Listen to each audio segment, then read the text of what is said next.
Okay, one of my favorite things to do is go swimming in a lake. And if you're like me, it looks like this.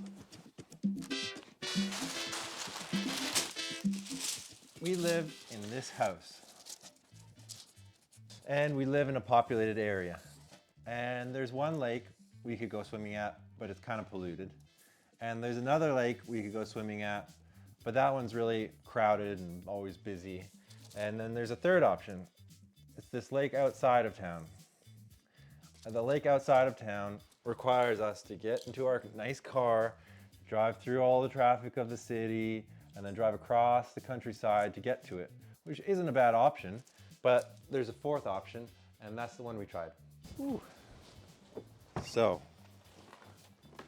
right now I'm recording this in January, which is not really the time of year when anybody's thinking about going for a swim.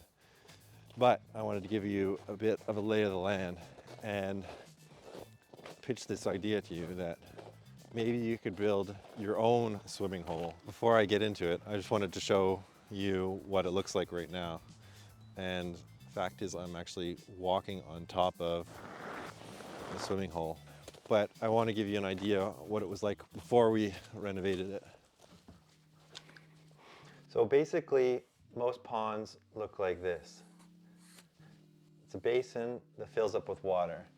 And of course, trees grow up around it, and smaller plants and marginal plants that grow along the edge. All of this organic matter falls into the lake, and it builds up organic matter at the bottom. And it's anaerobic down here, which means that there's no oxygen. There's oxygen at the top where there's little wave actions, but at the bottom there's no oxygen, so all this organic matter can't break down. And there might be also some sediment coming in from a creek, and it settles. And so over time, it starts to fill up with sediment. And once it gets to a certain point, the lake tends to overheat in the summer because there isn't sort of a bank of cold water at the bottom. And so then you start to get these algae blooms, and it's a bit of a runaway effect because when it heats up like that, what can happen is there's nutrients in the soil that can start to come and become available and kind of accentuate this effect. And it continues to fill with sedimentary layers until it gets to a certain point when plants like cattails and things start to grow in because it's so shallow they can take root. And this was about the stage that our pond was at when we got to it. There was a spot where you could kind of go for a swim, but you might be covered in algae, and when you jumped in, you might end up getting your feet in a bunch of sort of sludgy mud that, of course, nobody enjoys that feeling. So I really think sometimes that being naive can be a great characteristic. And when we took this project on, I would definitely say we were naive as to what was involved. It's a big project, and when I first started looking at it, I thought, oh, I'll go to the corner rental place and rent a small excavator and we'll dig it out. No problem. What's there to it? And then I started to have some common sense and think, oh, well, there's no way any excavator that you could rent would be big enough to do the job. So I thought, oh, maybe we'll hire an operator. And then we called around and there's nobody, and it was way too expensive. So at that point, we really just put this whole idea on the shelf and thought, oh, well, this is never going to happen. And then, very strangely, the very next morning, there was a huge excavator parked right on our driveway. And so we kind of thought at that point that this is a sign. And so we went and talked to the operator. He was working on a job up the street and had just enough time to come, take this project on. And so that's when we jumped into action, and we went to the rental store and rented a big, like 8-inch pump.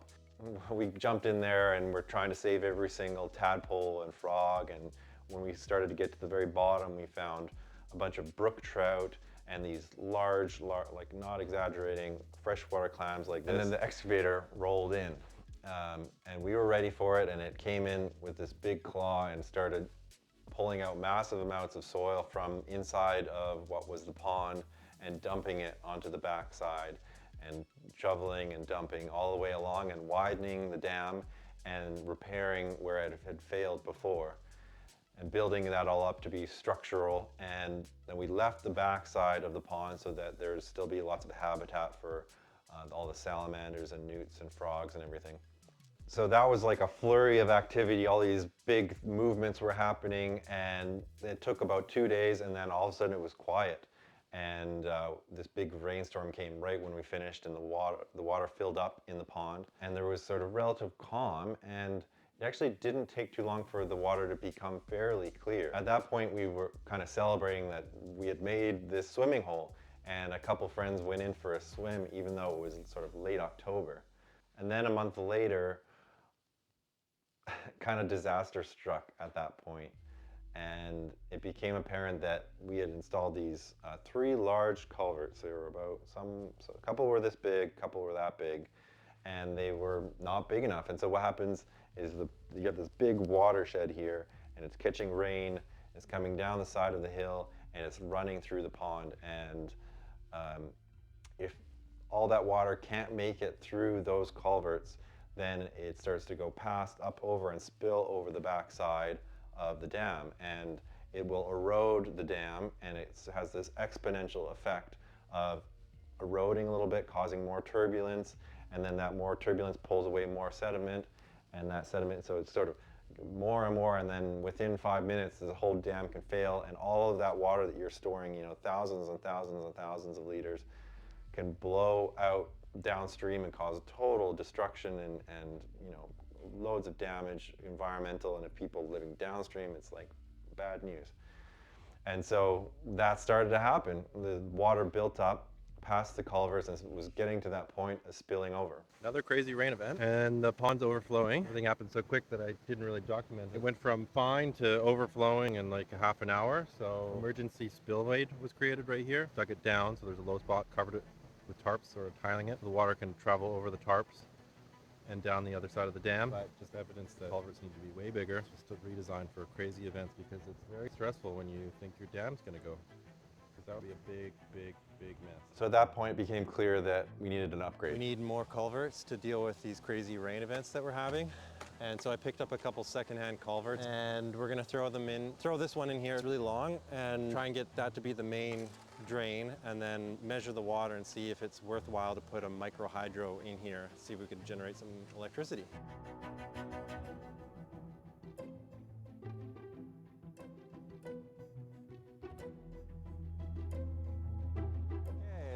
Check it out, we got the pipe in, we got the water coming out. Only problem is we got channeling. Channeling is when the water runs on the outside of the pipe, finds sort of a pathway through that's not through the pipe.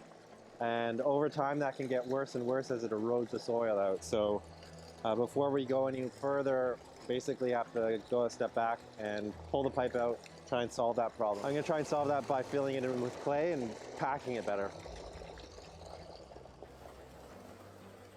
If you're wondering about the micro hydro idea, this is me measuring the drop and the flow of the water to calculate for watts. And what it came up with was about 100 watts. So enough energy to light up a light bulb, but I don't think it was worth going ahead with that project. So we're trying to make a natural swimming hole.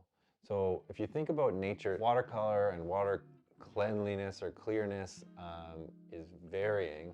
And so if you can think of, sometimes there'll be a river that's muddy and then it'll become less muddy because it goes through an area with lime, so the pH changes and it gets clear. You might think of a creek that runs through a forest with lots of deciduous trees, and so all the tannins from the leaves make the water kind of a tea color. You might even think like a quarry of quartz or something, or of limestone. It's super crystal clear. So all these sort of factors play a role in the quality of water, but in all of those cases, the water is still clean. But here, the first issue that we ran into was the water kind of kept getting muddy. And after researching, what I found was that this sort of, what looks like muddy water is actually water filled with clay. So it's a good thing to have your swimming hole made out of clay, but the particulate of clay is actually very, very small, and it has a negative charge sometimes, And so that means that it can kind of be just floating in solution and it doesn't settle. And to solve that, the best way that I found was to apply lime, and you can use agricultural lime. There's different kinds of lime. You want to make sure not over apply, but it changes the pH and it flocculates the negatively charged clay particles so that they drop to the floor. And while we're talking about this, maybe I'll do one more drawing. Okay, a quick word about lessons of pond design. When I first drew a pond, I drew it like this, but that's really not what you want. What you want is something that has quite a bit of slope to it. Like this, where you have lots of room for marginal plants to cover. As many plants as you can plant so that it can filter your water and feed that whole ecosystem of microbes. Then you also want a deep area so that this can be sort of your bank of cold water so that it doesn't overheat. Also, you want a nice spot where you can jump in. They say that you should cover 3/4 of the water with plants. And so there's 3 kinds of plants. There's marginal plants, which are the ones I just talked about. There's floating plants, which are plants that sit on the top of the water. And the third one they call oxygenating plants, which are plants that grow down along the water and they oxygenate your plants maybe a little bit more than the rest. And so if you have all 3 in as much capacity as possible, you're most likely to have a pond without excess algae. And then I'm gonna fit in a quick bonus, a couple things that I learned. There's a million products online that people are trying to sell to solve all of these problems. They seem to me to be all kind of band-aid solutions.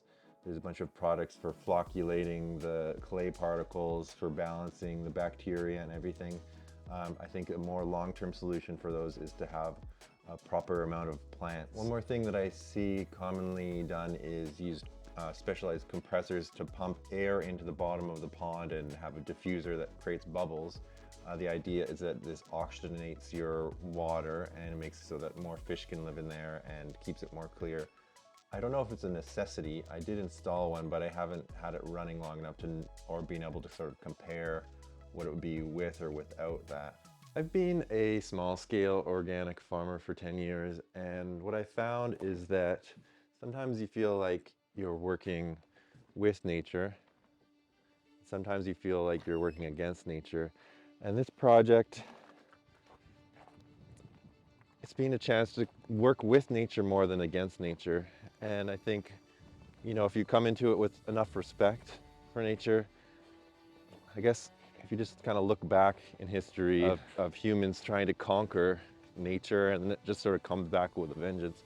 And I got a small taste of that with almost having the pond overflow in a crazy weather event. Ultimately, after renovating this pond, nature came back even more abundantly, and we had an amazing amount of yellow-bellied newts and yellow-spotted salamanders and blue salamanders and frogs and tadpoles and ducks and all sorts of things that the pond became a magnet for. And that was really rewarding for this project, more than I expected. I guess sometimes I just wonder what kind of projects to get into. And I truthfully get into way too many projects, but I guess to me this is almost like a legacy project. What can you actually build in your lifetime that will be there after you're gone? And you know, what's the goal of it? I think that this pond is an asset to the community. Kids and adults come here and have so much joy swimming in it, and now we're moving into skating season, so added bonus is that we get to enjoy skating on this. So yeah, that's the story of building this pond, our swimming hole. Thanks for watching.